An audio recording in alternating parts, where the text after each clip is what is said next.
Hello, my name is Silas and I'm 25 years old.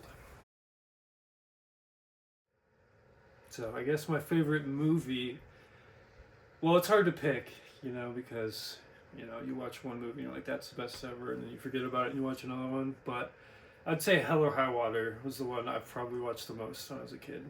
I remember I had a poster of it in my room up for like 10 years. But yeah, just the story of like two brothers that were like dirt poor and decided that like they didn't want that to continue in their family and like basically, hatched up that whole scheme. So that one was really good. As far as my favorite book, I'm a little ashamed to say I didn't do much reading outside of reading assigned by school. But I remember the one time in school we had a project where we could pick out any book we wanted and write a report on it, and I picked Needful Things by Stephen King. And it was way longer than I thought. It was like 1,000 pages, and I actually sat down and tried to read it.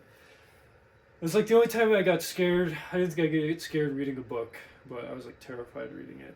And it was one of those things where it's never really happened to me with a book before, but it's like when you're watching a movie and you like can't turn it off. You just like can't stop reading.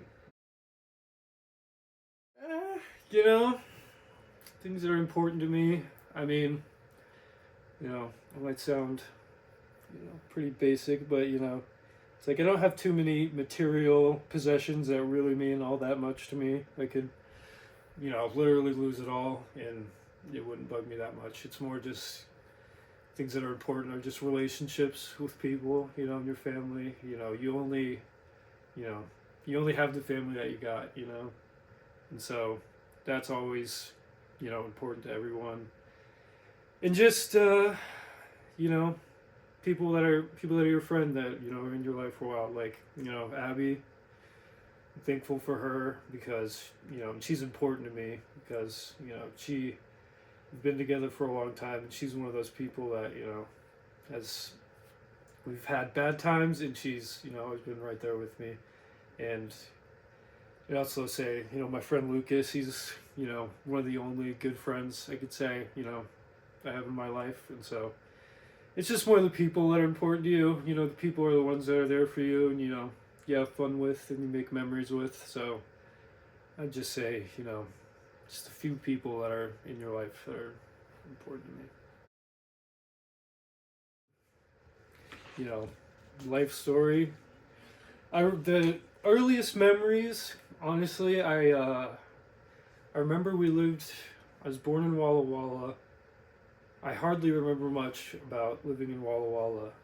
I know my mom told me we got in a car accident on the way home when I was a baby, and I was fine, but don't remember that at all. I think my earliest memories I can place are when we lived in Ferndale, Washington, and I remember I liked that house because we had a basketball court in the backyard, and I was probably like 5 or 6 years old, and that's probably what got me, addicted to basketball, going out and playing with my dad. But yeah, I don't remember much. I remember glimpses of a couple of friends I had that lived, down the street. I remember I loved playing Spider-Man on my GameCube. I think that's the first time I can remember being sick is when my mom had this bottle of like pink shampoo, and for some reason I thought it looked tasty, and I downed a bunch of that. And I remember I was sick as a dog all night on the couch, and mom had to sit next to me all night. I was puking, but and the last memory I have from that house is sitting there playing GameCube, and we had one of those giant box TVs, so super heavy in this big wooden cabinet. And I don't remember what caused it to tip. I think I had pulled a cord or something, and like I was sitting down right in front of it. I saw the whole thing tipping down slowly, and I remember I didn't even think to move. I was just like, you know, I don't remember. I think I said something stupid. I was like, "Wait, no!" And then it just crushed me. And I remember, I wasn't hurt bad, but I remember I was stuck for a couple minutes. I was really scared, but that's definitely one of the memories I have from that house. And trying to remember after, yeah, after Ferndale, I believe we moved to St. George, Utah. That was for kindergarten and first grade. And that I don't remember too much about. I remember St. George being really pretty and our house there being awesome. I believe that's when we got my first dog, Penny, which is a little ugly little puppy.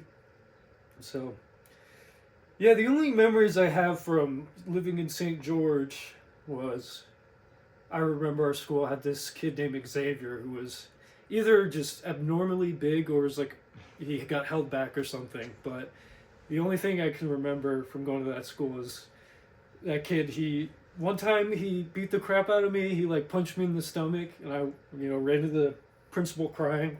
And another time he had like a rampage in the classroom and like beat up 3 or 4 little kids, including me. I think I tried to stand up for somebody and he just beat the crap out of me too. But that's all I can remember from St. George.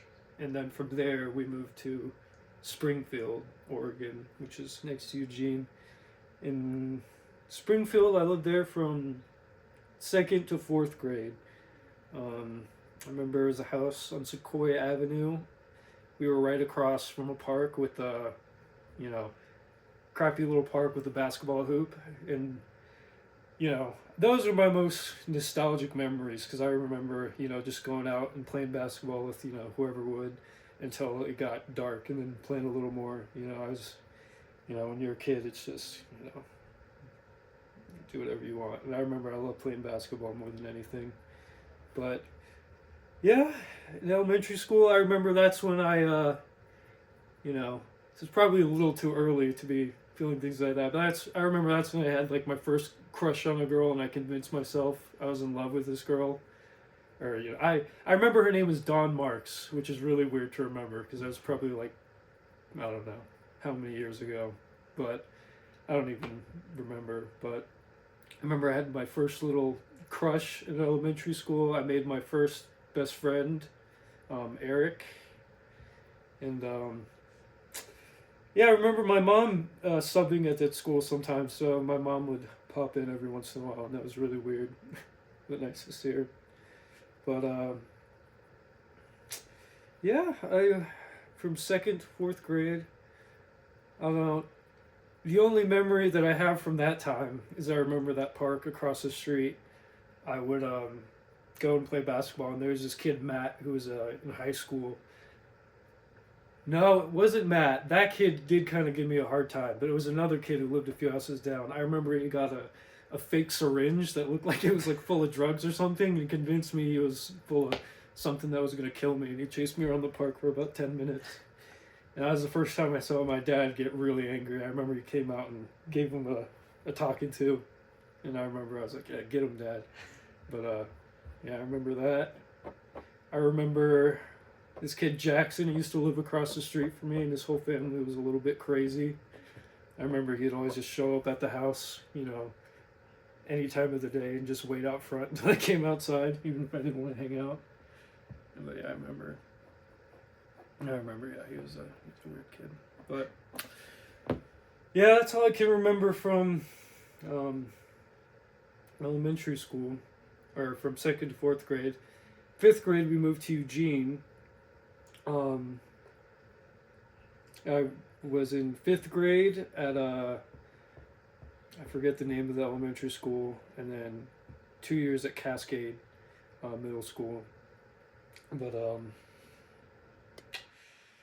yeah, I remember walking to school with my buddy Oscar. Remember he was my really good friend.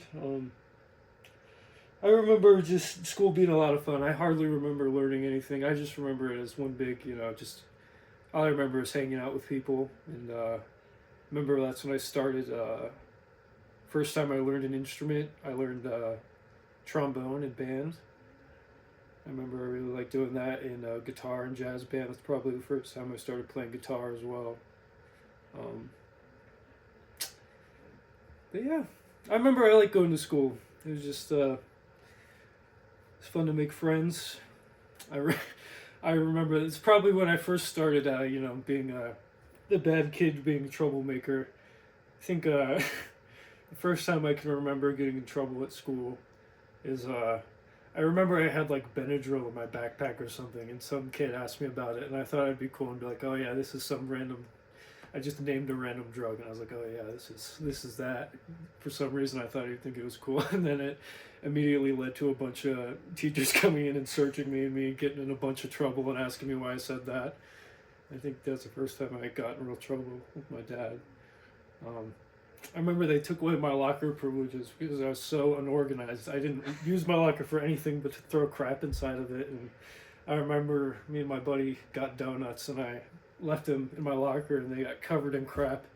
And eventually there was like a smell, and it was like a whole thing where like they opened it up in the hallway, and everyone was looking, and it was just mold had consumed like half the locker, and it was the worst smell ever. And I was the one kid in the school that they're like, I can't have a locker anymore. So, yeah, I don't know what was wrong with me. But, yeah. One other story I can remember is me and my friend Oscar would walk to school together. He would come over in the morning. We would play Black Ops, and, he'd come over real early when it was dark. We'd play games and go to school. And we'd always stop at Mr. Lee's Donuts, and he was a nice guy. He'd give us free donuts every once in a while. But I remember one time, some homeless guy, which there was a lot of on the walk to school, was just sitting on the curb somewhere, asked us for money. We were like super shy. We just kind of ignored him and kept walking. And I remember he stood up and followed us for about like 3 blocks, just right behind us. I remember we were terrified, and we walked into Mr. Lee's, and he let us come in, and he took care of us till the guy left. So I remember we were really scared, and that guy gave us a hand. But the last thing I can remember from living there, and I think this is, probably one of the best memories of my life. I remember I was in 5th grade in Black Ops. I remember we were moving from Springfield to Eugene, and my mom and the rest of the family had stayed back, and me and Dad just went to go see the new house that we were going to be living in.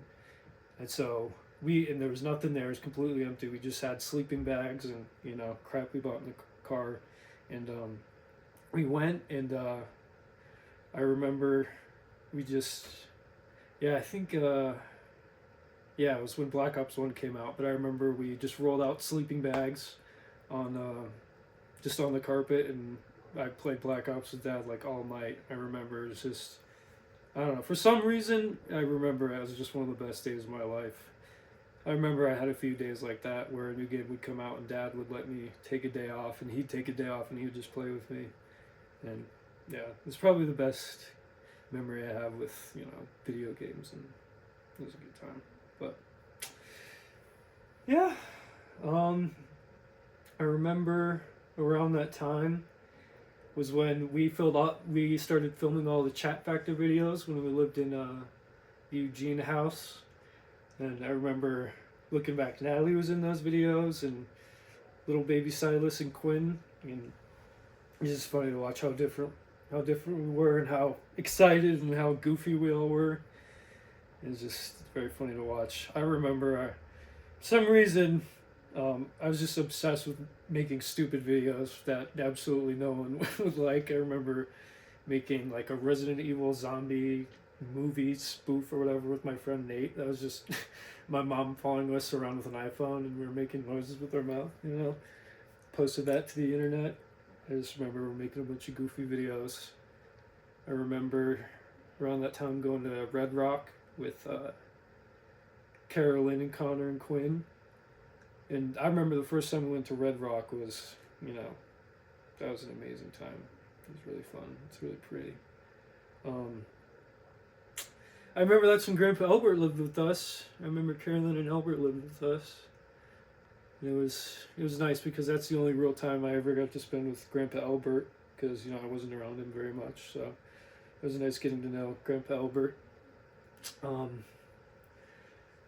Yeah, around that time, I was getting into middle school. I remember that's when I started really getting into music. I remember I had, tiny little iPod shuffle that I'd go and download. I just download all my mom and dad's music off the computer. And I remember I'd just go to bed every night listening to that. That's where a lot of the music I like, comes from.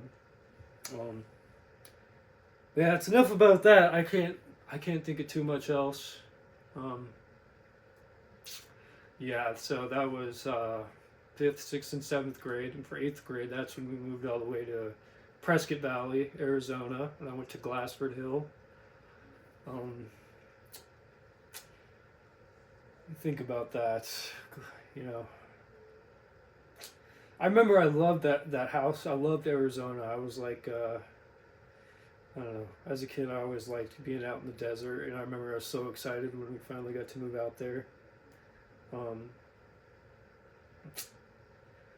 I remember the day before we moved. I remember I was still playing Little League Baseball the day before we moved to Arizona. And I definitely remember. It was one of my better memories from baseball. I remember, I wasn't much of a hitter. I never did very good hitting the ball. And I remember it was the last game of the season, and it was the situation where my dad was literally waiting in the parking lot for the game to get over, and we were going to get in the car and leave the state. So it was kind of like saying goodbye to all my friends too, all my friends on the baseball team. And I remember it was like a close game, and for the first time I hit a ball super, like, I probably one of the best hits I ever got in game. And I remember I hit like a triple. I hit a run home, and it was the first time I ever got like a really good hit, and it was at like the last part of the game, right when we were leaving the state. And I remember all my friends, they were dogpiling on me, cheering for me, and I remember my dad was getting upset because he was like, "Oh, we gotta get out of here." But no, that was probably my best baseball memory. Definitely played baseball when I was a kid. But yeah, that's when we moved to Arizona. I started going to Glassford Hill. Um, I remember actually kind of liking school at that point. I remember I had a civics class and a history class, and both my teachers were really cool. They were kind of friendly with me. They always talked to me, and I remember I really liked my teachers in eighth grade. Um, I don't think I did get into trouble. I remember, you know, as soon as I got into middle school, I was just one of those kids that I would never shut up, and I definitely had a problem. I was immature. I definitely had a big problem with authority. I remember, anytime a teacher would tell me to do anything, my feelings would get hurt, and I'd try to be funny or try and sass back, and I remember getting sent out of class all the time. And I remember that in middle school, or in eighth grade, a bunch of teachers had problems with me because I don't know. It's hard I just didn't respect school when I was a kid, and I just tried to make a game of it, and I was just trying to make it funny all the time, and you know, yeah, I definitely got. There was a few times where I got out of line and said some pretty crazy stuff to my teachers that I shouldn't have, and my mom had to come down, and I think that's the first time I got suspended. Um, yeah. Um, One thing that just comes to mind when I think about that is that Glassford Hill. That's where I met Robert. I really should remember his last name, but I don't. But we had a small advanced band class, and he was a French horn player, and he was, super cool, friendly dude. I remember him being really, really smart. Um, I was just one of those guys where you see him every once in a while. We were acquaintances, and we went on summer break, and him and his grandpa went on a hike, and something went wrong, and they died. And I remember, I think I had heard of people dying, but I remember that was the first time when I was a kid where like someone I kind of had a small relationship with died, and I remember that was kind of a weird feeling. It's not like I was devastated, but it was kind of I started feeling really scared at that time. When you start you know thinking about that, realizing it can happen to you. But I remember that happening. Um, yeah. Um, Not too much I can remember about that middle school. Um, the last story I can remember is there was this real scary looking Cholo kid named Juan who was like really aggressive, and I would give him a hard time because I thought he was silly, and I was a jerk to him when I shouldn't have been. And I remember one day I was giving him a bunch of crap, and he was mad at me, and I walked away, and then someone else, something unrelated happened, and he like grabbed some kid and smashed him to bits. And I was watching it, and I realized that kid could have killed me like anytime he wanted, and I was really lucky he didn't beat me up. And so I remember that being a point where I was like, all right, Silas, like, you gotta, you know, you never know. You should never, you don't know what someone's going through. You shouldn't be, disrespectful to people like that. I remember that scared me. But yeah, that's all I got for middle school. That's when I went into Bradshaw Mountain High School for my freshman year. Um, I remember that's when I started, really. It was just a fun time. I remember I made a lot of good friends, a lot of bad friends that, looking back, life would have been different if I didn't hang out with them. But yeah, I remember that was, the first real crappy thing that I ever, first time I ever got in a lot of trouble was, I remember I was too afraid to smoke weed in high school, but I remember I'd hang out with the kids who did just because, I don't know why. I remember we were friends though. And I remember we walked out behind the baseball field and I was always, looking around like, oh, guys, come on, can't walk a little farther. But I remember I was sitting down with my buddy and, he smoked some weed and, I was too chicken when I was sitting there scared. And then, the security golf cart rolls up. It's the principal and the police officer at the school.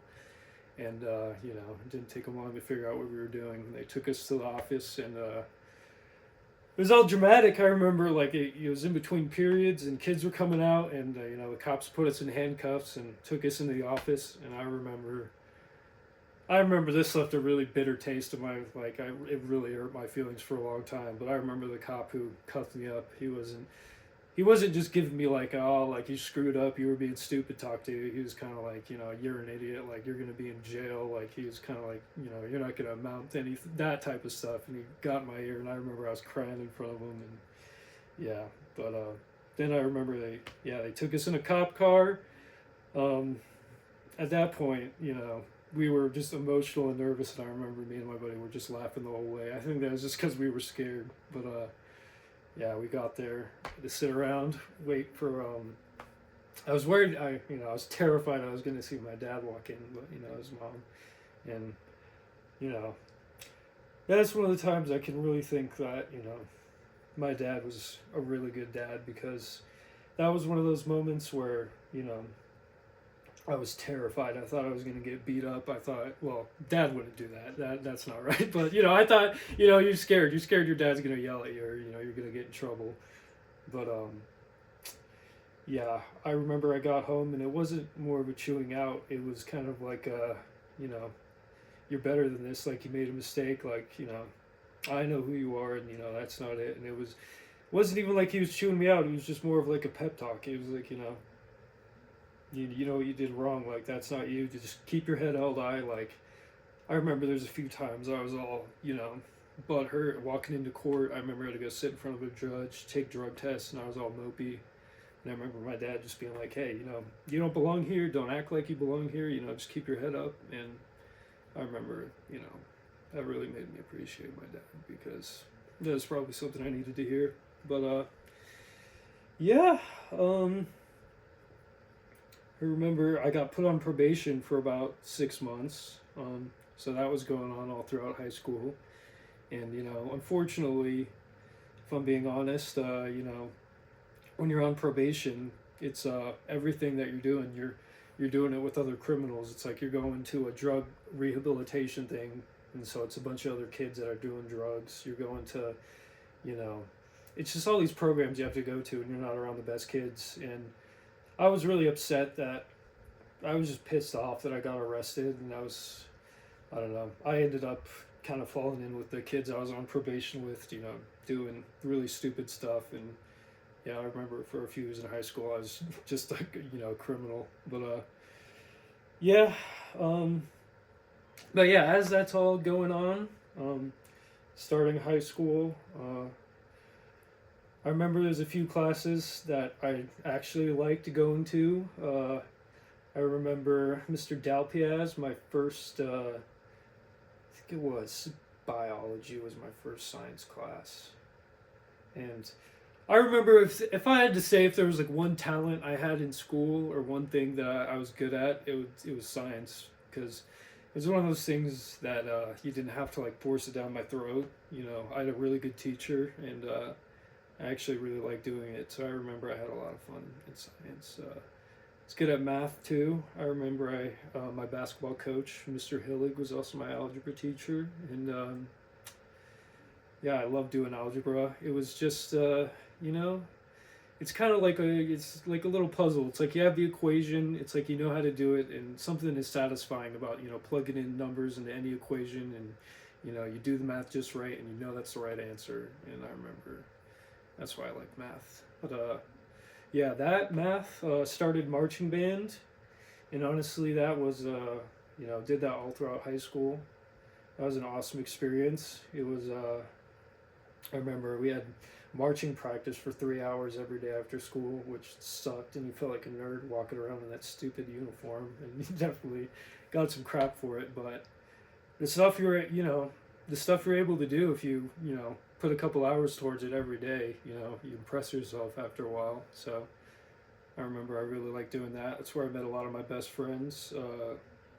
Met my buddy Cole Williams, who was I remember I was a freshman and he was a junior, and I remember he was a real, tall, cool guy. He was the student body president. He was also valedictorian of our class.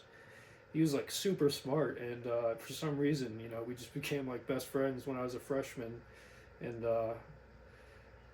yeah, he's really what got me into playing guitar because I did it a little like jazz band, but I didn't really take to it very much, but I remember I'd go hang out with him. He'd take me on a hike, or he'd take me to his house, or take me on a drive, and be like, "Yo, dude, like throwing a tape, and you're like, dude, just listen to this," and it'd just be like the coolest music that I've never heard before. And he was real good at playing guitar too, and so, you know, it was kind of like a musical awakening, which sounds kind of stupid, but he just showed me a bunch of stuff that like when I was a kid, you never hear it before. It like connects with you, and that's when like I got obsessed with like playing guitar and listening to new stuff. And yeah, I remember he was a really good friend. I dated his sister, June Williams, and I'd go over and stay with his family every once in a while. We would she broke up with me because I remember she was too good for me. She was a really sweet girl. She was she was really nice, really smart. But I remember I'd go over to hang out with her, and I'd just completely ditch her and play video games with her brother. Like, we did that 3 or 4 times, and she's like, "Dude, like, you don't hang out with me, you just hang out with my brother." I'm like, "Yeah, you're right." But there's no hard feelings. But yeah, lots of good memories with Cole. Got in trouble. He loved pulling pranks on people. That was like, that was his favorite. I remember so many pranks we pulled on our band director, other people, and got in a little bit of trouble. But I just felt lucky. Some upperclassmen. He was really cool. He showed me a lot of things. We had a lot of fun. So felt lucky to have him as a friend. But yeah, I'm going on a lot. I'm going off on. But yeah, so freshman year, that's when all that started. Sophomore year, freshman year was when I played my first time on the basketball team.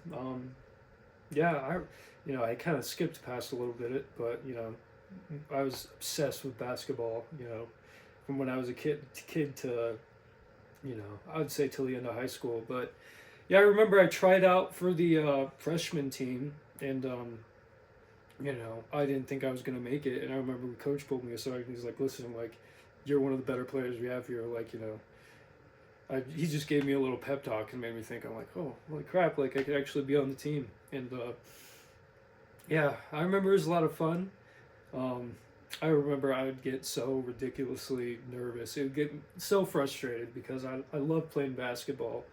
I'd play for 5-6 hours a day sometimes, and I was really good at one point. It was my whole life, and but I just remember I would get so frustrated at the games because I remember sometimes family would be there, or a girl would be there, and you choke up. You want to do good so bad, because you spend all your time doing it, and you're like, I want them to see how good I am with this, and it's just you choke, and every shot you miss, your throat's getting tighter, and you feel like you're just like, oh yeah. So I remember a lot of games I would go out and practice. I'd make every shot. The game would start, and I'd just choke, turn the ball over, and I'd just get done and cry. And I remember, that was upsetting, but I still had fun. It's how I made all my friends, mostly in high school. Is I remember we moved to Prescott, and we lived like a block from the YMCA, and I'd play there every minute of free time I had.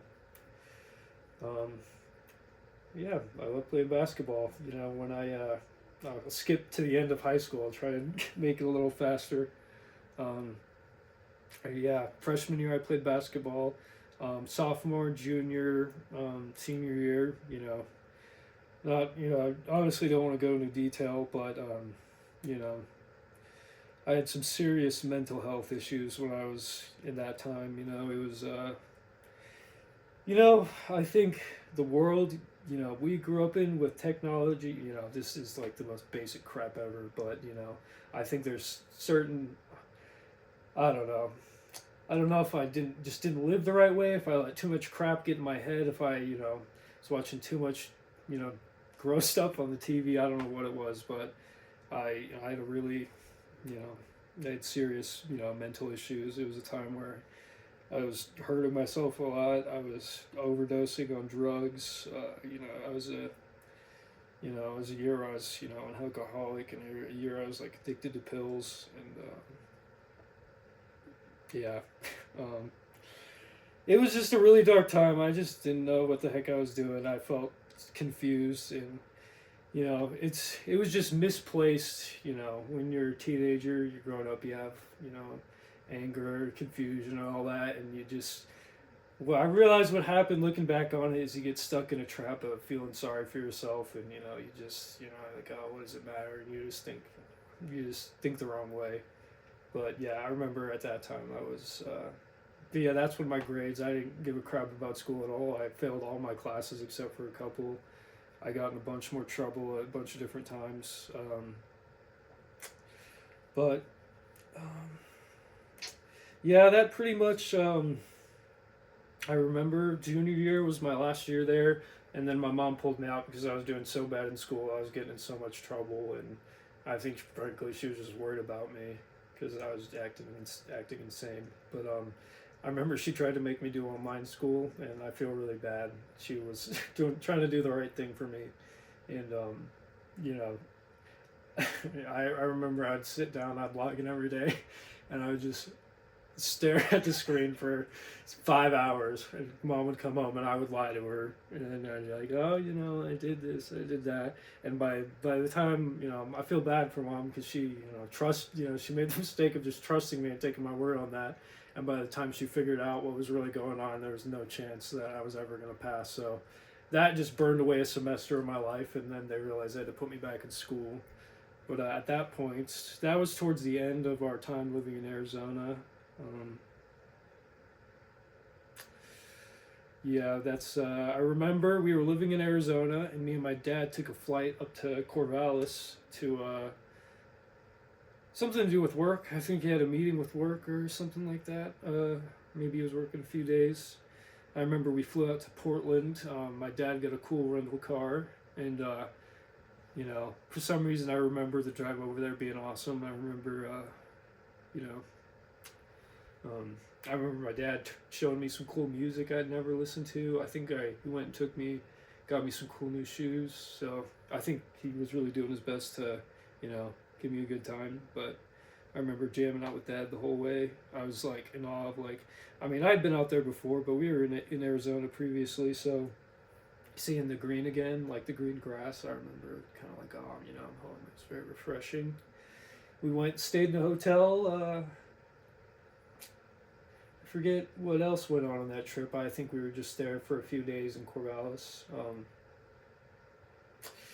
And then I remember basically we went back, packed up our crap, and ended up driving out there. I remember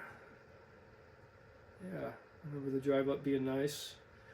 And that's when we moved to Corvallis, and that's where I went to my last couple years of high school. I went to CHS, which Easter egg is the high school in The Incredibles. It's the exact same one. They modeled it, so it's kind of cool. The creator of The Incredibles went there.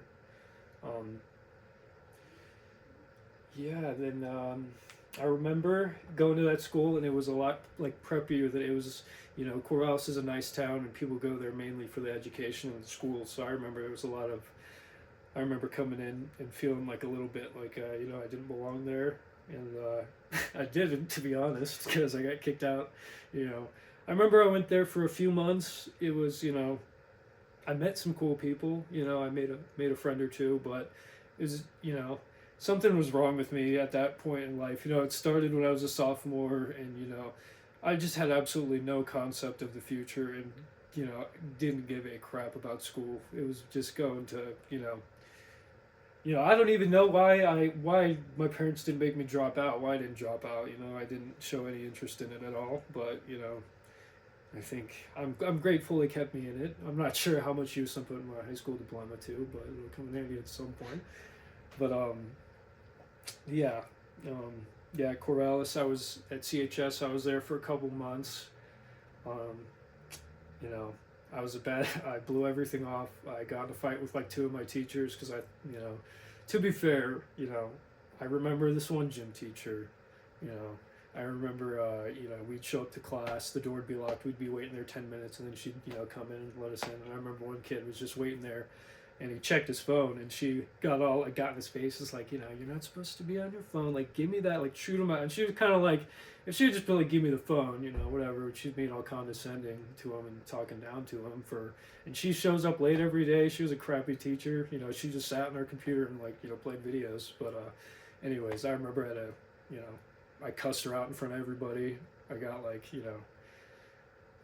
I'm not generally a very angry person at all, but I am a sensitive person. So when I get my feelings hurt, I go overboard, and I yelled way too much, and I got in trouble there. I got in trouble for, getting into a small fight with another student, and yeah, they shipped me off to College Hill, which is, literally a circus freak show of like every kid that from what I hear, there's nice schools. They want to keep their graduation rates, or they want to look nice, and so the kids who are flunking out and getting bad test scores, they send them to schools like that. From what I hear, but honestly, it was a blessing because there's no other school that would have graduated me on the face of the earth if I had to guess.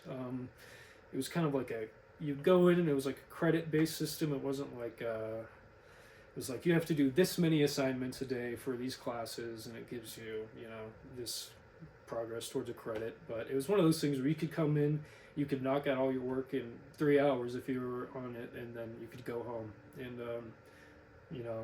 I didn't take advantage of that very much. I ended up staying the whole day. But that school, that's where I met my, one of my best friends, Lucas. I remember because the funny story is he got kicked out of CHS. Lucas is the smartest person I've ever met in my life. He's like a freaky genius. Like I don't know how else to describe it. But he got sent to CHS, and when he was a freshman, he somehow had figured out how to hack into the school's computers, and he installed Halo on all the school's computers. He installed Minecraft. He installed like modded versions of all these games. He went in and like was changing grades, and you know anyways, he got caught, and what he told me is the police pulled him aside and said, "Listen, we can give you a felony right now. Like you're lucky." He ended up getting some community service and getting sent to the school I was at, College Hill. But yeah, I met him. He's he's a nerdy looking kid. He's got big glasses. He had dyed hair, and I remember it was literally like it was. You don't even make it up. At that time, I think I was bringing weed to school. I was being stupid, and I was really stupid at the time. But I remember I saw him walking. I'd never spoke to him before in my life, and I just remember like, "Hey, buddy, like you look cool. Like I'm skipping school right now. Like you come hang out with me. Like let's go.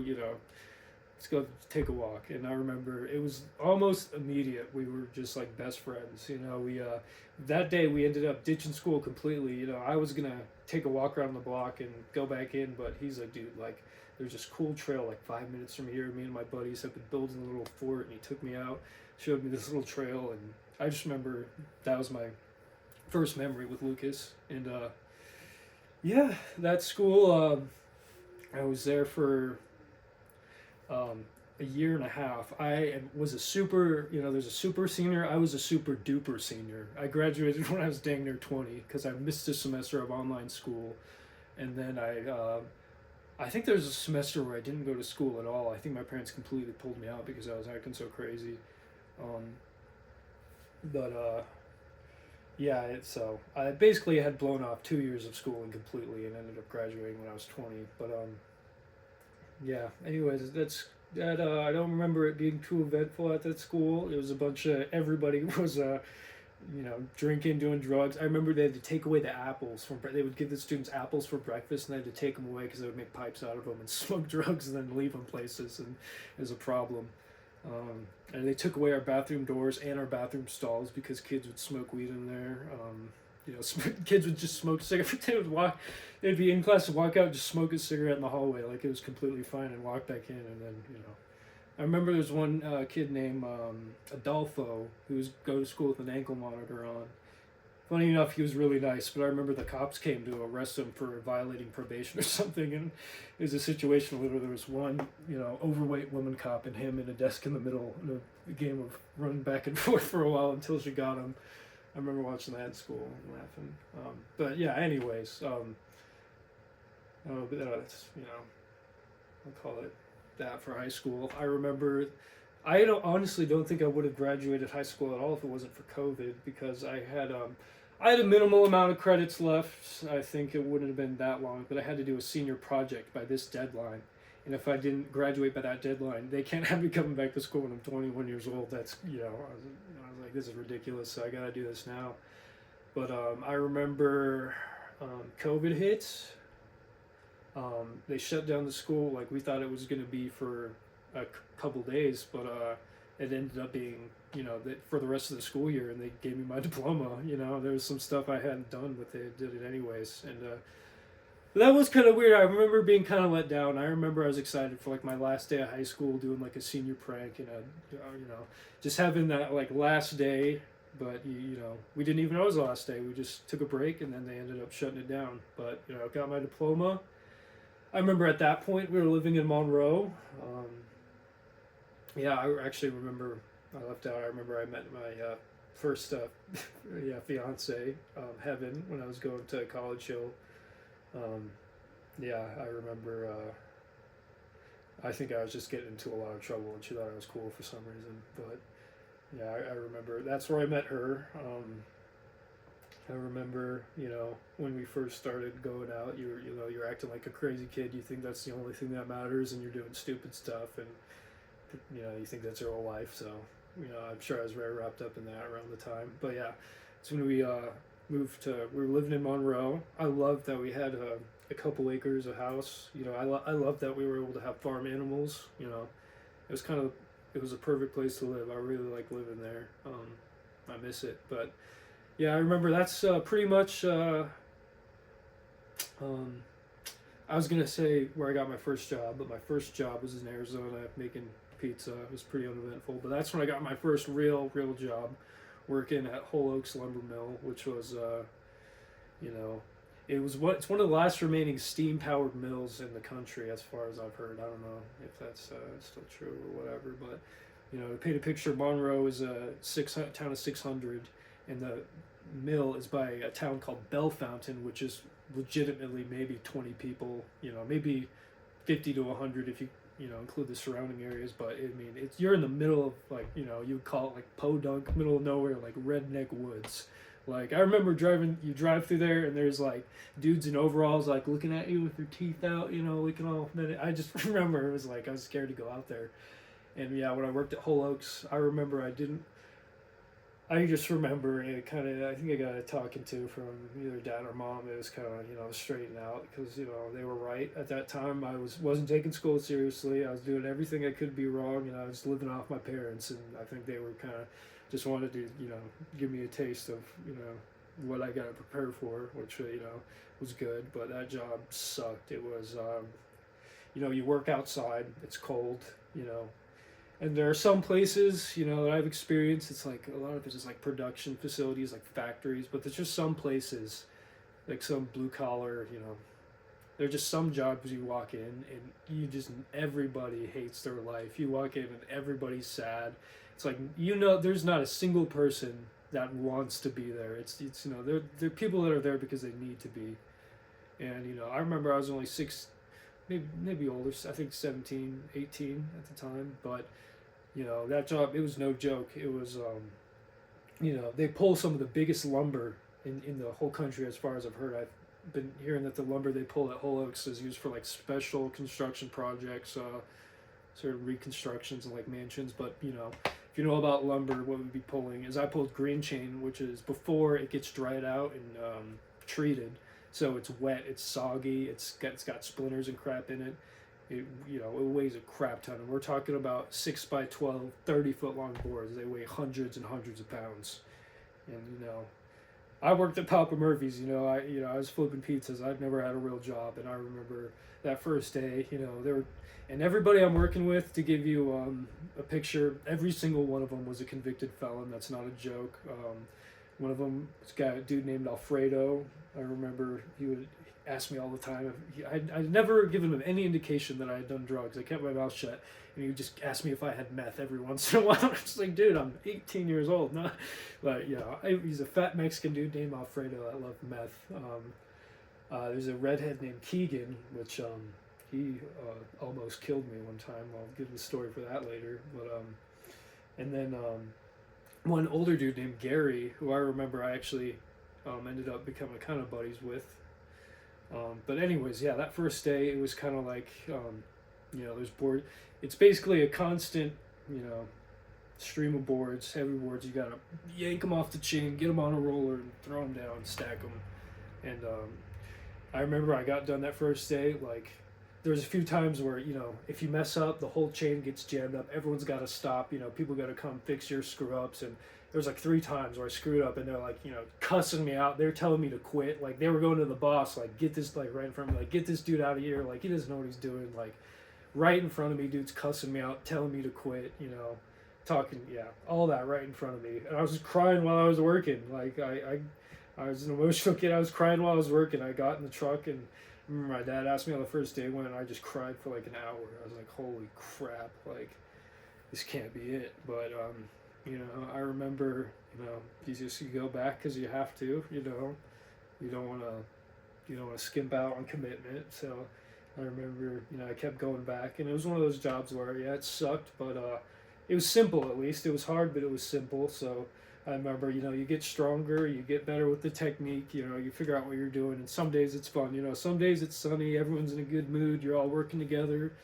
That's fun, working outside with, just working outside with your buddies. It's a little bit of camaraderie. But anyways, at the same time, while I was, working at that mill, I was going through a breakup with, the fiance at the time. Basically what had happened is, we were about as close as you could be, but we were terrible we were both just insane, we were just, it was more so we just were crazy.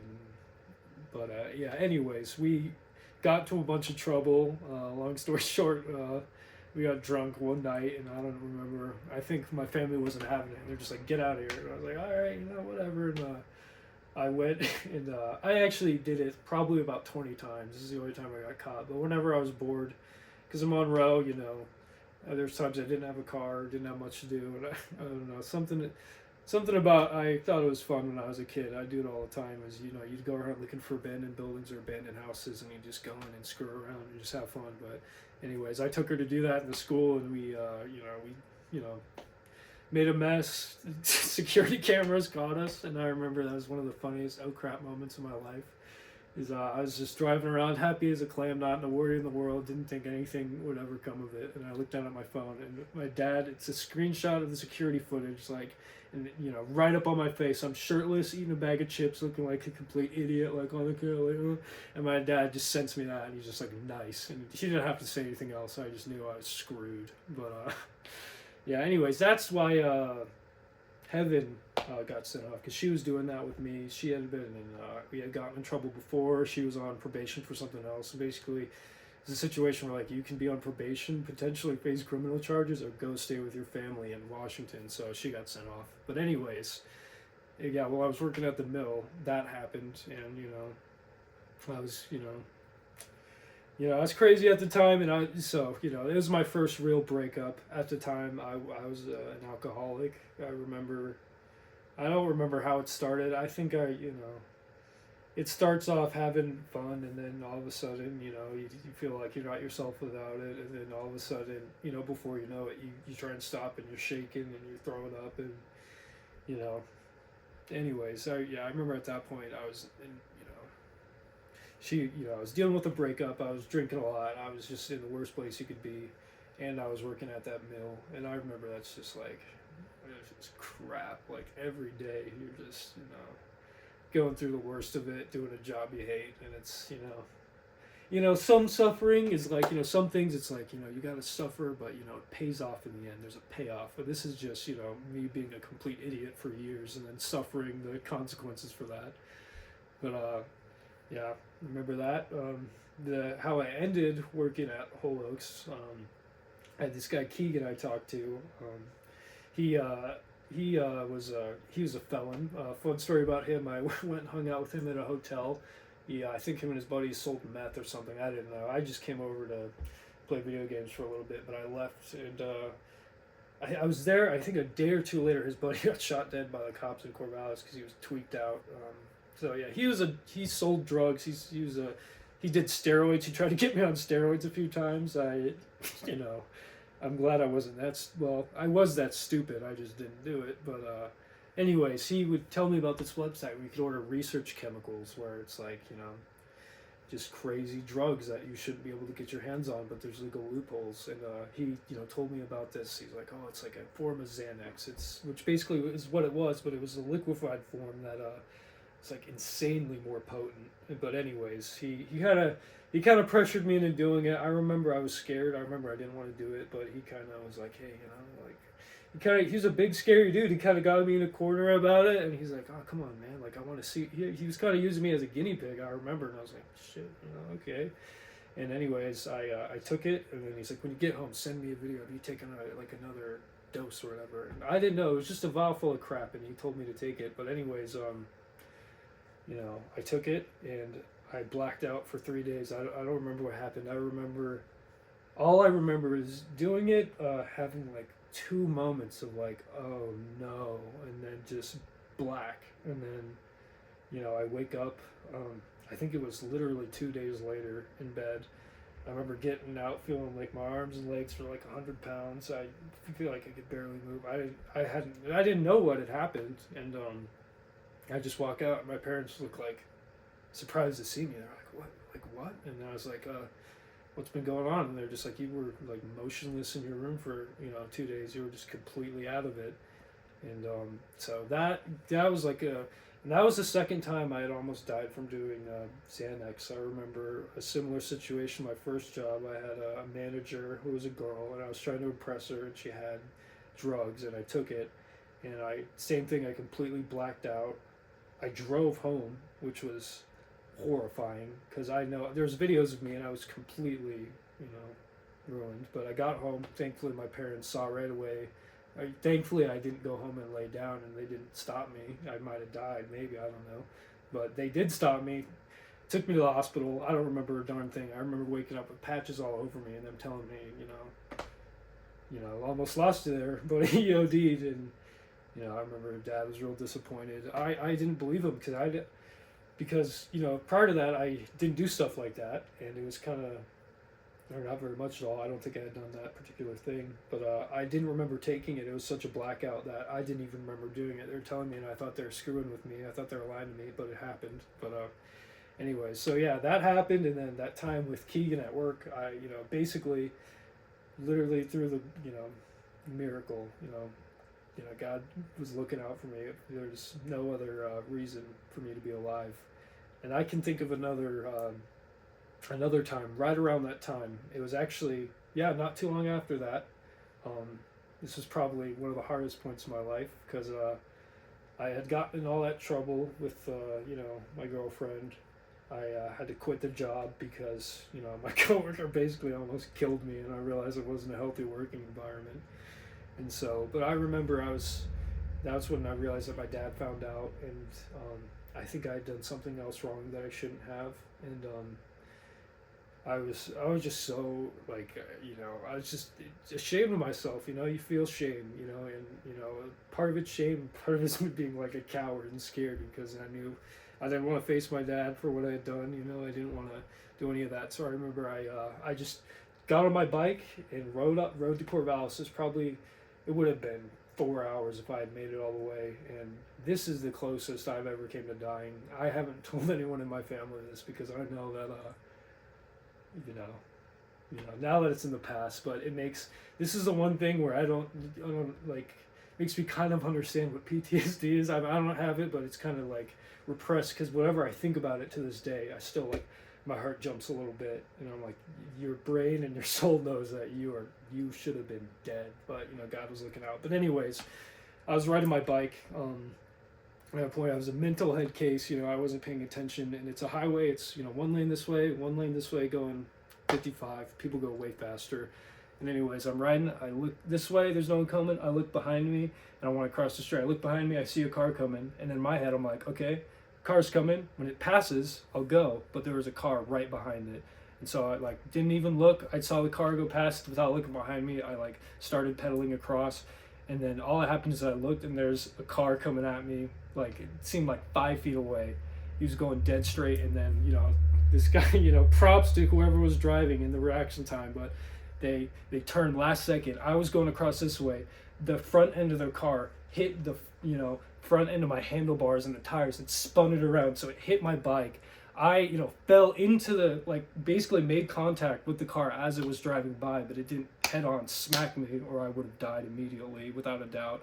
But I kind of hit the bike, it spun me, I rolled, I fell into the street. 2 other cars had to swerve around. I'm lucky I didn't kill this dude, because I remember I saw him, he goes off the road, he goes into oncoming traffic, swerves off, and I remember I saw him stop. And honestly, at that point, it was too much to process at the time, so I wasn't even scared. I just got up oh crap, and I remember I was like, oh, this guy's gonna be mad at me. I almost killed him. I remember I went and rode off and hid behind someone's house until I was like, oh, he's gone. But yeah, when I think about that, there have been it's hard to say that God's not looking out for me, because I can name 4 to 5 times where, in all honesty, I should have died, and you just get lucky for no particular reason. Not like I was doing anything, but.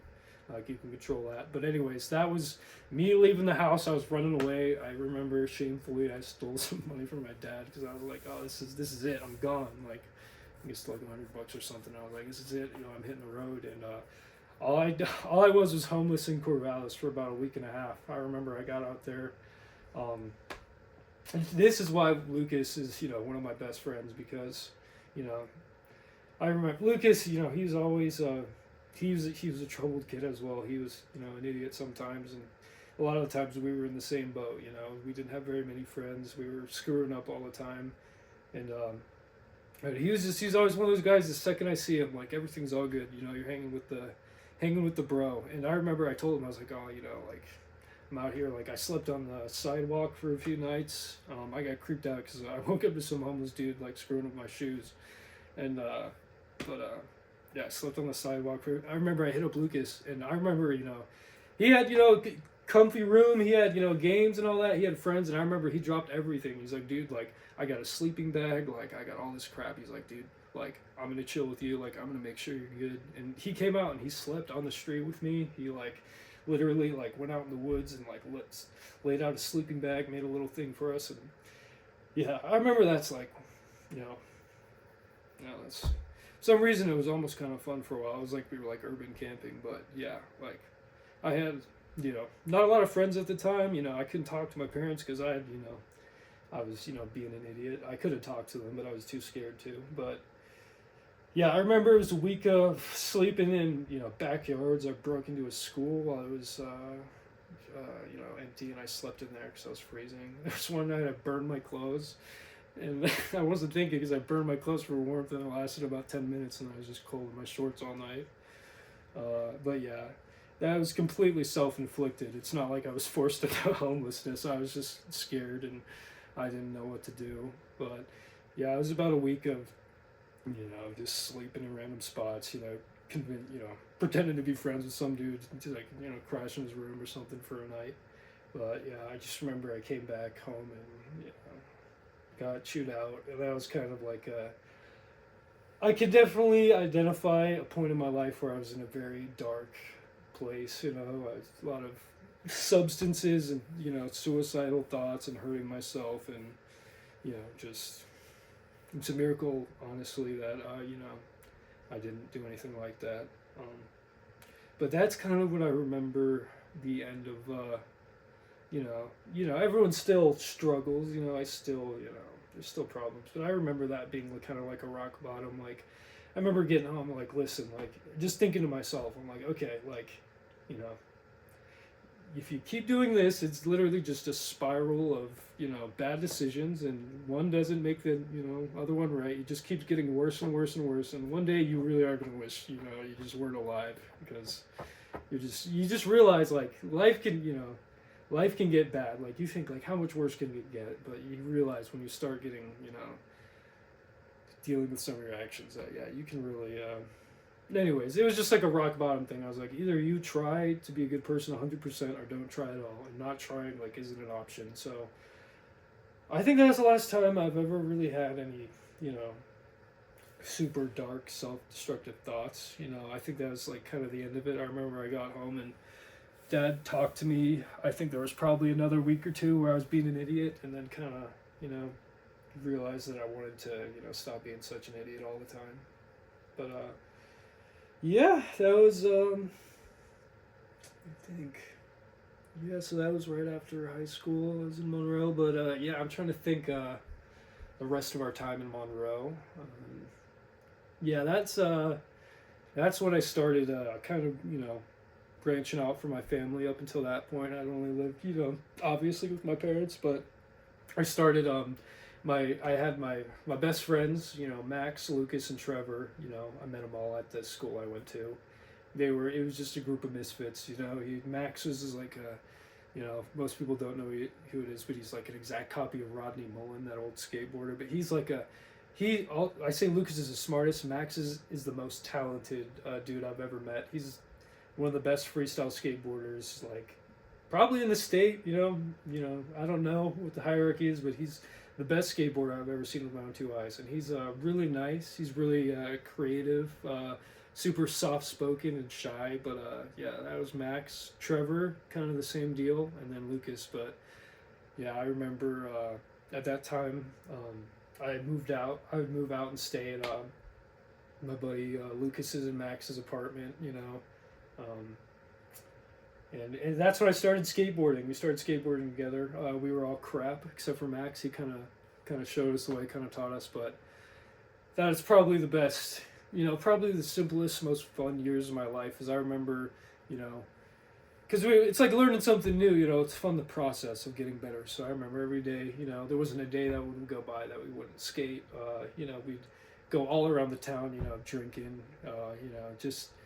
Just the purest form of fun, just for friends, not a care in the world, just, skating. We'd make these little edits together, like these skate clips. And in the beginning, we were all crap and the edits were garbage. But honestly, towards the end, we all started skating a lot more. And, I was never even maybe intermediate level. I was never even that good. But we would make these edits and, it wasn't purely skating. It was kind of like entertaining. It was goofy, we had random. But I remember that was like our life for a while. We called it the Booth Pack, and that was the first tattoo I ever got. We all got it. I got the smallest one. I got lucky. My buddy Trevor, which I feel bad because none of us we barely talk anymore. But he has a huge one. It takes up his entire forearm that says BP, and it was because Lucas had a crappy tattoo machine. So these are all homemade.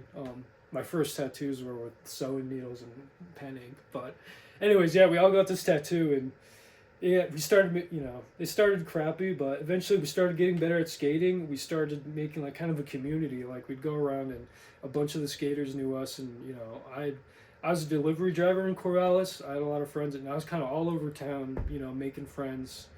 And that was the funnest because Corvallis is a small town, and it kind of felt like I had a community of friends. Like there was like 5 people messaging me every day, being like, "Hey, how you doing? Want to do something?" That's probably the healthiest I'd been in my life. I was, riding bike for Jimmy John's, riding 10 hours a day on the bike. I was obsessed with working out. I got in pretty good shape. And that was a good time for me, we were skating every day. It was a lot of fun. I was the first time living on my own, but I got a sweet deal. I paid like $200 for rent, so it really wasn't, what living on your own is like. But anyways, yeah, that was my last year in Corvallis. Those guys were my best friends in the world.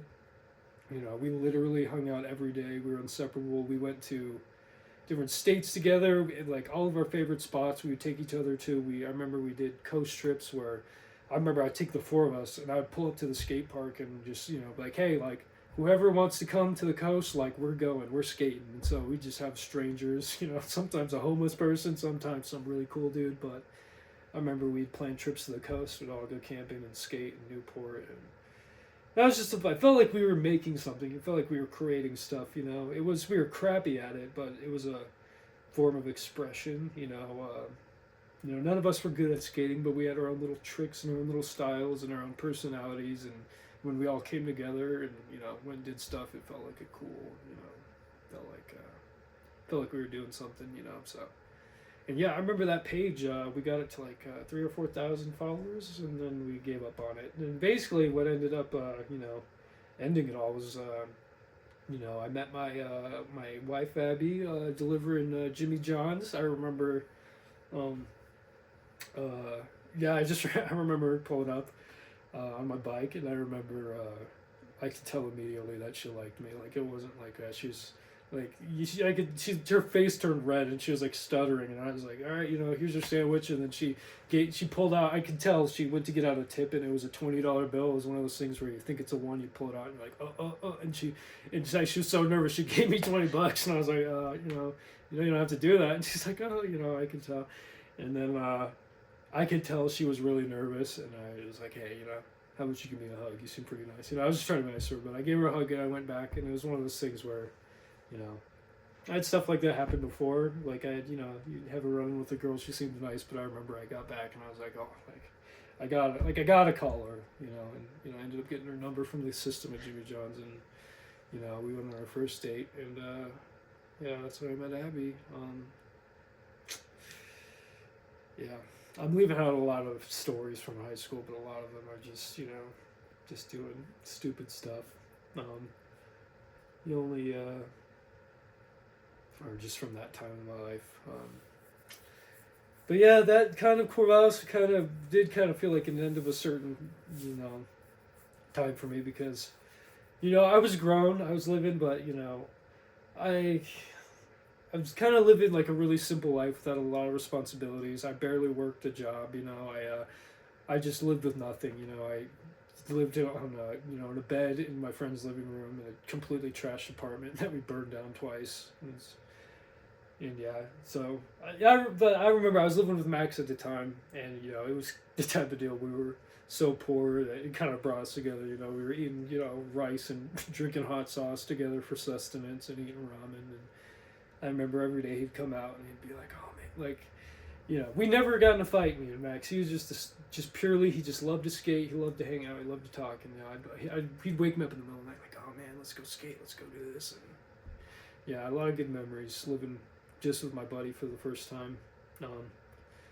I actually remember before that, Lucas helped me out again. I remember it was when I was having trouble with my family. I was being a bad kid, and I left. And I hit up Lucas, and he had this nice apartment with his girlfriend. And no questions asked. He's like, "Dude, move in. I don't care. Like, I'll set your crap up. Like, I'll set you up with some furniture. Like, I'll do whatever, man." And he helped me out there too. There's been a lot of times where I've been, in a bad place, and Lucas, came through and just, hung out with me. But yeah, that's, fast forward. I feel like me and Abby, it's one of those things where, we both knew we liked each other right off the bat, and it just went from, we talked to each other once, and within a week, there wasn't a day that went by that I wouldn't see her. I'd go to her dorm, I'd walk into class, or I'd walk into classes. I did her math homework for her. Yeah, it was fun. Corvallis is a college town, a lot of cute places to go out. hanging out with people, but we mostly just kept to ourselves. I we like going to the park, taking naps. I'd make her play baseball with me. But yeah, I just remember it being, just good, innocent fun. I don't know. Abby, I just had never met anybody like her. She would just say things that I'd never heard anybody say the way that like she says it. She would just say. She was just goofy in a way that I like, had never even considered. She was just a different type of person that I'd met before. So it was kind of like I was just so interested in her. Like every day, I just wanted to get to know her better. She's just she just seemed so mysterious and so sweet, and she really was a real nice girl. But yeah. Anyways, as I do, things always move fast. But me and Abby, we were spending every day with each other. I mean, at this point, we were just had gotten rid of our lives, and all we were doing was hanging out, and we were just like, you got to a point where I'm like, I love this girl so much, you don't get a chance, not a lot of people get a chance to, be with someone that they care about, I was crazy about Abby, and I am crazy about Abby. I'm crazy about Abby, and I just knew. I was like, well, like, I'm supposed to get married. I'm supposed to have a family, and this is a girl. And the one thing that stood out to me about Abby is, I'd never chosen a girlfriend for the right reasons. It's always just, whatever girl is nice to you or whoever you bumped into or was in your class. But, I'd been in a bunch of crappy relationships, and Abby was like, the first girl that I felt like, genuinely like cared about me. Like there were times when she didn't have to, where I was, down. I was, having a hard time, or she really could have went and hung out with her friends or done something else, and she would, she would be nice to me. There were times where she could have, lied to me, or times where, she's just the one person, the one girl I've been with that, she's very genuine. I believe everything she says to me, and nobody's perfect. She's not perfect. We got married young, but she's just I can tell she's just has nothing but a good heart. She's yeah, I love her more than anything. I'd start crying if I kept talking about it, but yeah, and yeah, that's I feel especially close to Abby because that most transformative period in my life is I left Corvallis to live with my family in Baker for a while, and it was nice. I loved Baker's a pretty town. It was good living with my parents, but it was kind of the point in time where I was getting to be about 21, 22, and I was like every man, at least I think you start to get like a sense of purpose. You wake up, you have like you're motivated, you have this energy. Everybody has something. Everybody's supposed to have a purpose, and for me, it's always kind of been a struggle. I just remember waking up, in Baker City, looking around me like, okay, like what do I do? Like what do I do? Like what to do? And just eventually, I'm like, oh, like, I don't know what to do, because something I still struggle with now. It's part of life, part of being an adult. Everybody has to do it. I'm not special. Everybody goes through this struggle, but you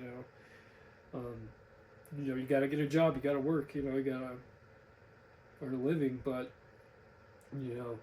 Baker's. In high school, I pissed away high school. I didn't care. There was never any thought to what I'd want to be doing. I just figured it was something that would happen. But then I had a realization. I moved to Baker. I look around. I'm like, I need a job. And I'm like, okay, you can work at a production facility stacking boards. You can work at a truck stop. You can work at a court. I mean, there's other jobs. I was kind of, now that I think about it, there's more opportunity than I think there is, and I think if I really put my mind to it, I think maybe it was more of an attitude thing when I was first here. Is reality there was less work, but anyways, at the time, I kind of felt useless. I felt, I'd wake up and I kind of just felt like, what am I here for? What am I doing? Like I could go to work and get money, but I don't really want to work. I don't. It's not a passion. It's not like I'm going to work this place forever. So that's kind of, I did kind of sink down for a few months, or I was just, felt purposeless. You feel like you're in an empty town with no friends and nothing to do, just waiting to die or something. But Yeah, I remember got a job at Geyser Grand Hotel. Keep it brief, but the lady there was crazy. Um, I remember one day I came home and I just walked out. She would verbally assault people. She'd be crazy, and I was pissed off. And I hadn't drank in a while, but for some reason I was like, man, I'm pissed off. I want to drink. I got drunk, and then my dad, she had written a note, or I don't know what it had. Well, she wrote a note. It was she said I wrote the note, but it was in her weird loopy cursive. It wasn't my note. Anybody, it just I didn't do it. But anyways, she left some super inappropriate note. I think it might have included some like really messed up stuff. She said I wrote it. She said that I stole all the money out of the cash register on my way out, which just isn't true. But anyways, I went home. I was pissed off. I didn't know she had done a layup, but I came home. I was pissed off. I ended up drinking, which was a bad idea. And my dad came home. He's like, "Did you steal from the hotel?" I was so pissed off. I was like, "Nah, I'm going down there right now." And Mom's like, "It's not a good idea." And I went in there and just made a butt of myself. I went drunk. I tried to yell at a few people, and I was like, "Okay, yeah, what are you doing here, bud?" But I remember that. Um, yeah, the job sucked. But yeah, I remember Baker City. I remember Abby came out here. It was a long distance. We were engaged at this time. Yeah, it was long distance for a few months. That was really hard. I was kind of coming apart here in Baker, being all alone. Not didn't have too much to occupy my mind, and my wife my fiance was over there, so I was kind of going crazy. But when she came, I felt a lot better. But yeah, we got married in Portland. It was just one of those things where it moves fast. Like, me and Abby, we spent every day together, and we're like, what is even the point of going to separate houses? We might as well live together. We might as well, we want to spend our life together. So, we moved in, we got married, as pretty much as fast as we could. It was a small wedding, but, it meant a lot to me. It was really cute. It was Alyssa and my cousin Sam and his buddy Alfonso. And that, truthfully, they hadn't seen me. They had no obligation to me other than I was distant family, but they, heard I was getting married. I didn't call them. Before that, I didn't call them or talk to them too much, but they were nice enough to just come out, let the wedding happen, take me and Abby out for a nice dinner, and just give us a good time and make it possible. So, it wasn't a super nice wedding, but it was cute. It was special in its own way. But, yeah. Let me think about this. I worked at Marvin's, a production facility there for a while, which was a 12-hour. I worked 12-hour shifts, 3 days on, 4 days off, and that was one of those soul-sucking jobs where every day it's just that feeling where you're selling your body for $15 an hour, $20 an hour just to become a robot, and it sucks. Everyone's mean. Nobody wants to be there, and I hated it, but had to do it. But anyways, I remember I think it was burnout. I don't remember what it was, but I stopped working there, and at that point, it's kind of like I stopped working.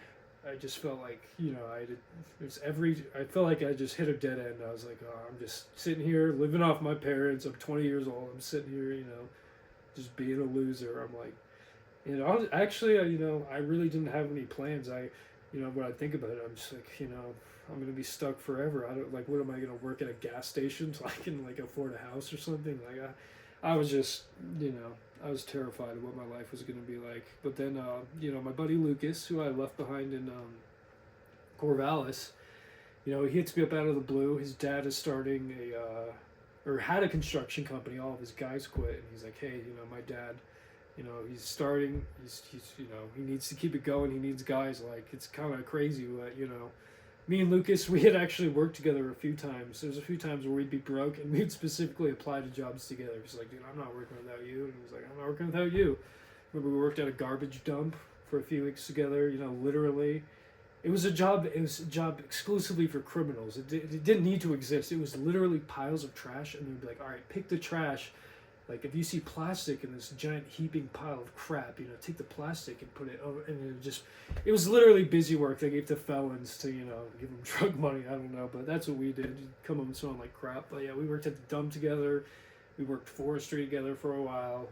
So me and Lucas have always been you know, if I describe our relationships, it always seems like the crappiest moments. You know, we're always, you know, there. You know, we're always somehow in it together. But yeah. Anyways, he's like, dude, like, I need to go out there and do this, but I'm not sure I can do it on my own. You know, like, you need an extra hand. And I kind of had a talk with Abby. I was like, yeah, you know, listen, yeah, we can live here, but it was kind of like a deciding, you know, we need to, because I do have a sense of wanting to come out and become my own man. You know, there's nothing wrong with living with your family, but you know, you have a thought like, what if one day, you know, I need to take care of my family, or what if someday people are going to be counting on me, and you can't take care of people when you're living off somebody else. So every, you know, I'm sure every guy has a sense of like, you know, I need to go out and, you know, find like a purpose or something I'm good at, or a career path. And yeah, and Baker, I was just, you know, I thought about joining the military. I was like looking at jobs, you know, in other states. I was looking at like, you know, working on fishing boats, oil rigs, just, you know, not like any of that really would have happened, but I was like looking online, and I felt like I was like willing to throw my life at anything to, you know, just take a chance or whatever to get out of the situation, to at least, you know, make some progress. But so yeah, I talked with Abby, and that's one of those things where, you know, that's why, you know, I always stick by her, because she trusted me. You know, she didn't know nobody out there. She hardly knew Lucas. All that she knew was that she trusted me, and so that was that's one of those things where I'll always remember that. But yeah, I remember getting out there. It was like a joke. It sucked my first day. I got there, you know, I got there at night, you know. I remember I didn't even know what the house was going to look like. I thought he'd be living in like a trailer, but it was actually a really nice house. Went to bed. He had a nice master bedroom. He's like, dude, I'll go sleep on the couch. Like, that's you and Abby's room now. You know, he made it our house, which was nice. First day of work, it was 104 degrees with insane humidity, and our job was to dig 24 holes and fill them with concrete. So literally, my first day, just, you know, guys are having heat strokes. You know, luckily they had a pool, so we were dipping our head in the pool to cool off. Like, it was horrible, sucked. But yeah, anyways, don't want to make it too long the story, but yeah, I had no experience with construction. I'd work. I'd use power tools, working on lumber mills, but you know, I'd never built anything. You know, I was probably, you know, knew nothing. Knew how to use a drill, but it was the type of thing where it's a small business. It's a small family business, and you know, Dustin runs it, and he was kind of at the point where he's trying to step away from it. So it just began with he would have these jobs. He would set the material up, and basically me and Lucas would just go there.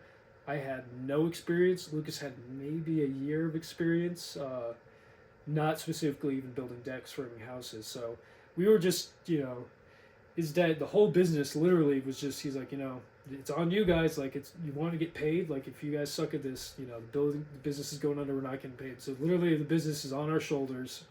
And thankfully, Lucas is, you know, everything he's ever tried, he's just, for some reason, insanely good at. And so, you know, within a few weeks, you know, I'm struggling. I'm kind of just holding tools, you know, cutting boards, you know, moving crap around. And, you know, it's just, you know, comical things you would imagine a sucky construction crew doing. You're cutting people's water lines for people that are coming out, like, you know, air power's off, you know, getting chewed out by homeowners. But eventually, you know, we, within 2 months, I would say, me and Lucas were, no, maybe a little more than that, I would say. But, you know, a few months in, me and Lucas, you know, we're tearing a deck down and we're building it back up in 2 days. And that was our, you know, when I moved out there, I was kind of under the impression, this is what I'm going to do. Like, I focused on it. Like, I was like, this is going to be, like, the way I make a living. This is going to be, like, my purpose. So I remember, like, I was watching carpentry videos on YouTube when I got home. I remember I was bringing lumber home to practice, you know, cuts on. I was like,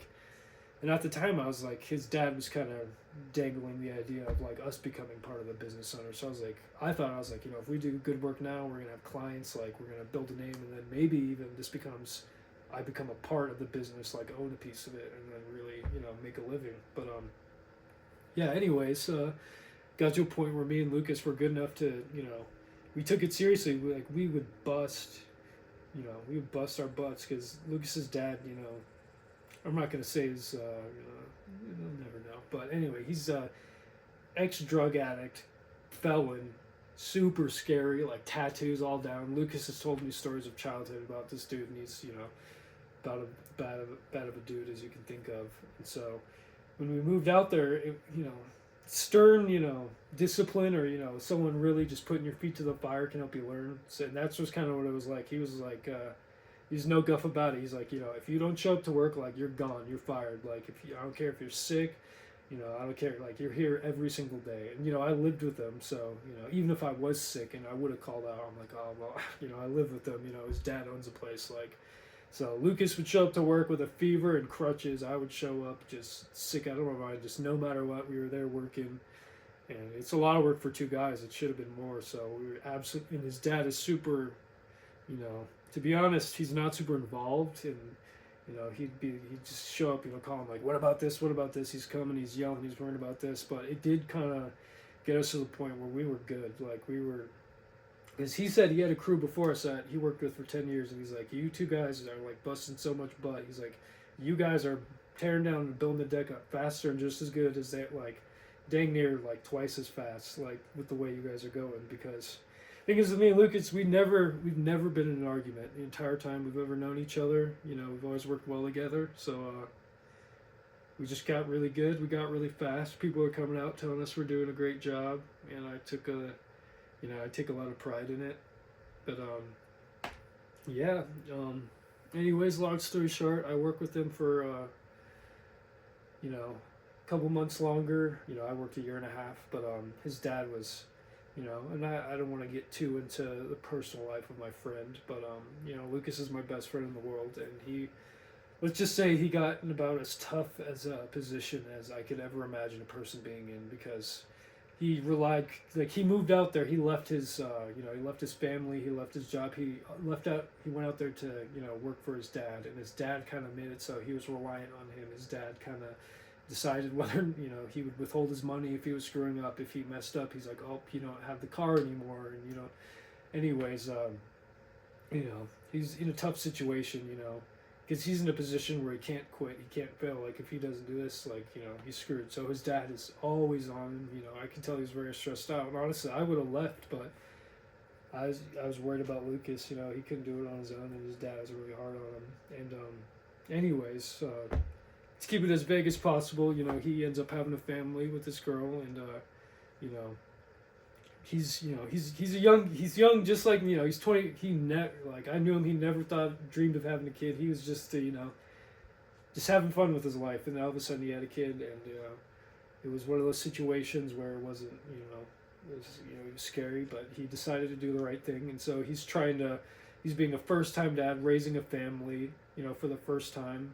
You know, obviously he's having relationship troubles, which happens with everyone. So he's going home. He has a baby and a girl and his dad, and they were, you know, they were both on him. I've never seen that amount of pressure on somebody. So you know, I just remember being real worried about Lucas, and I remember every day I'd have to come over and, you know, talk him down, you know, calm him down, you know, play some games with him. But yeah. Anyways, to leave a long story short, the relationship between him and his dad, you know, his dad keeps acting crazy. His dad would, you know, cut us out of checks, and where it all culminated is, you know, I've had this problem. You know, this shouldn't be happening, but I got messed up teeth. You know, my whole life I've gotten really bad infections, and I got to take antibiotics, and they go away and they come back. And anyway, it happened while I was working. I got an infection in my tooth, and this is like one thing that I don't think a single person understands. But it's hard, because when you say, like, oh, I have a toothache, like, it's really bad, people are like, oh yeah, like, it really hurts. But I don't know if it was something specific about me, but it was torture. Like, it was, if you could imagine your teeth like being drilled on with no anesthetic, like full on, they're drilling down into your teeth or pulling them out, or it feels like they're going to explode. I would get that sensation. I think the infection would get so bad it would spread through my whole mouth, so every single one of my teeth feels like it's the type of pain where you can't hold still. I remember, and you can't sleep either. So I remember there was 3 days I didn't eat, I didn't sleep, I was just curled up in the floor, just crying, just suffering, just like wailing, like, it was just like physical torture for 3 days. And, so when you say, like, oh, I have a toothache, people are, honestly, like, psychologically, it was really, really hard. I thought I was going to die. But anyways, the reason that happened is, I don't have insurance, and, this is my first time away from my parents, I'm paying all my own bills. Abby's working too. She's helping, which is good, but, there ain't money for nothing, There's money for food and rent, and, you try to put some away just in case, but, I don't got money for anything other than that. And so I'm sick. If I stop working, I stop getting paid, and we can't pay rent. So I go to work with an infection for a few days, like, I'm just, like I said, like, 3 days without sleep, agonizing pain, you're crying, and I'm going to work, and that's it's the hardest. When you're not sleeping, you're in pain. You've got to go to a job you don't want to do to make money. That's really not going to help that much. But I remember going to work, crying in pain, working through that infection, which was, I knew, is bad. But yeah, I worked through a lot of crap for Dustin. Blizzards, snowstorms. I'd worked 7 days in a row. Whatever. But anyways, got that the infection got so bad, I lost probably 15, 20 pounds. I wasn't eating. I was in pain all the time. I had a fever. I was weak. And anyway, I finally, I called and I was like, dude, I gotta tap out. I need a few days to figure this out. And I went to the dentist, but I've had so many infections in my life that antibiotics aren't as effective anymore. So I took antibiotics, and then it got worse. And so I ended up taking more time off work. Dustin, that's the thing is, he would always make it seem like it was like a family business, and I would do things based on that. Hey man, you're part of the family. So I'd work for free. I'd, do crap I didn't have to, go above and beyond. But anyway, the second day I called out, he canned me and talked crap to me, said I was dying. And, he's basically called me lazy and was like, yeah, I'm hiring somebody else. But, thankfully, went in one more time and, got the infection under control. So, but that is my life up to date, up to 2 weeks ago. So, how long was that? Anyways, some of my best memories, like I said, I remember being young. I remember, video games coming out. I remember getting Battlefield 4 for Christmas. I remember playing Call of Duty with my dad. Honestly, my earliest and best memories were with Connor and Quinn. They were my best friends growing up. I don't we didn't live close to each other, but I remember we'd spend a summer or a month together, and just being goofy. I remember me and Connor were probably the weirdest kids ever. Just finding just random things extremely hilarious and probably annoying the crap out of my dad. But I think one of my best memories was visiting Grandma Carolyn in Sedona with Quinn and Connor. Go swimming. We'd make our Chat Factor videos, which looking back are goofy, but I think we thought they were great. But spending time with Connor and Quinn, definitely. We went to Red Rock Crossing in Sedona. Some of the other best memories, let's say hunting with my dad. Hunting with my dad. We'd go out. I think our last hunting trip was honestly my favorite one, where we went out riding ATVs looking for a bear. We ended up taking this beautiful picture of Lost Lake, one of the most beautiful pictures I've ever seen. We got out way in the wilderness, and I remember our ATVs got stuck on a super deep muddy incline, and we couldn't get them back up. That we were stuck there, and it took us hours to winch it out of there. It was kind of crappy, but it was fun. But yeah, that's one of the best memories of my dad. I'm trying to think of some of my favorite memories with my mom as well. I remember my mom threw a very nice graduation party for me, and that was kind of a nice moment when I graduated high school. I didn't really have much to be proud of other than I finished it, but that was a good feeling of accomplishment. I'd say, but without a doubt, all the best times I would say were the adventures with Connor, because Connor got into photography. So I remember growing up, it would be it was it was just getting to do adventures. You know, it was less about the picture. Well, you know, maybe for me, but you know, we just look up places. You know, I feel like Connor would just look up cool places to go, and you know, we would go to some place we'd never been before. You know, in Oregon's obviously like the most beautiful state ever. So we're going to like the most beautiful places, hiking around. It just feels like you're adventuring. You know, so I'd say those are probably, yeah, just the best fun of my life. I remember me and Connor hiking Spencer's Buttes, going to Tokenie Falls, going to, oh, geez, so many. I can't even remember, but I would say doing photography with Connor. Yeah, I'm trying to think of other just great times. Obviously, when I was living in Corvallis with all my friends, we had a few skate trips where we would go out. You know, there'd be a day where we'd, we'd go to a skate park and you know we'd make a bunch of friends at the skate park and we'd all go down to the beach and go swimming and go surfing and you know stay up all night. And yeah, just all my best memories are just you know hanging out with people. I remember filming all the chat factors with Connor was you know an amazing time. Oh, and last, you know, honorable mention for most memorable times. And to be honest, I'm probably leaving a bunch out. But the cruise with Abby and my family, we got to go to Honduras, hold a monkey. Let's go see different countries. It's the first time I've been out of the country, so I'd say that was the first real vacation I've had with my wife. So that was very special. Well, that's a deep one. You know, I didn't really thinking about that, but you know, this is gonna sound.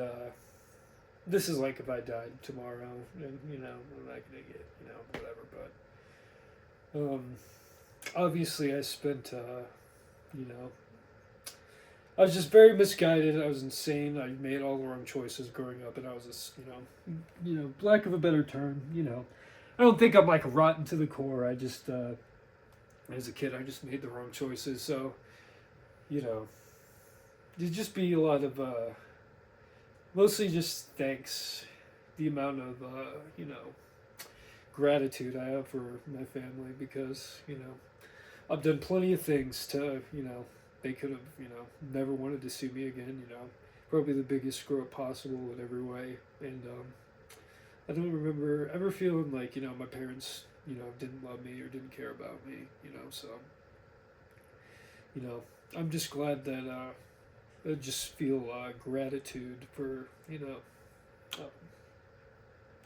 just my family for, you know, it's just one of those things that you learn as you go through life. It's just, your family is just like, you know, they're the only people that, it's like just unconditional, you know, they're the only people that want you to do better than them, you know, so.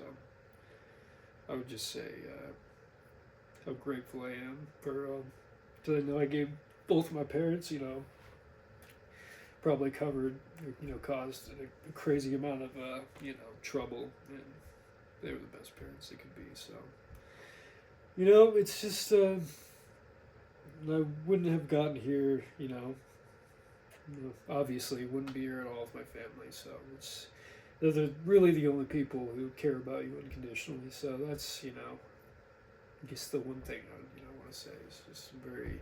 I know how lucky I am. Well, you know, I've done the whole interview trying to be nice, but now I'm going black pilled. We're all going to be dead in a cloud of nuclear ash in 50 years or 25 years. I don't know. To be honest, that's one of those things where, you know, it is such a confusing time. I don't even know, you know, what to think. You know, who could possibly imagine what it's going to be like in 25 years if I'm being completely, sometimes I sit down, you know, I've been keeping up with, you know, world happenings, world news ever, you know, for as long as I can. So I've had like a vague idea of what's happening, and yeah, you know, it's stressful. You know, we're gonna be in World War III. You know, well, the world's changing. You know, honestly, the future is one of those things I don't have a clue. In 25 years, you know, focusing on things that I can control in 25 years, I just want to be. By that time, I want to, you know, have carved out a career path for myself that, you know, just something simple that I enjoy. I realize, now I really just want to do something that, you know, gives you purpose, which is more important than making money. So, in 25 years, maybe I'll be a real crappy carpenter, building people crooked stairs, and, maybe me and Abby are going to live in a tiny little town close to my parents, hopefully. That we'll all be dead. I'm gonna have to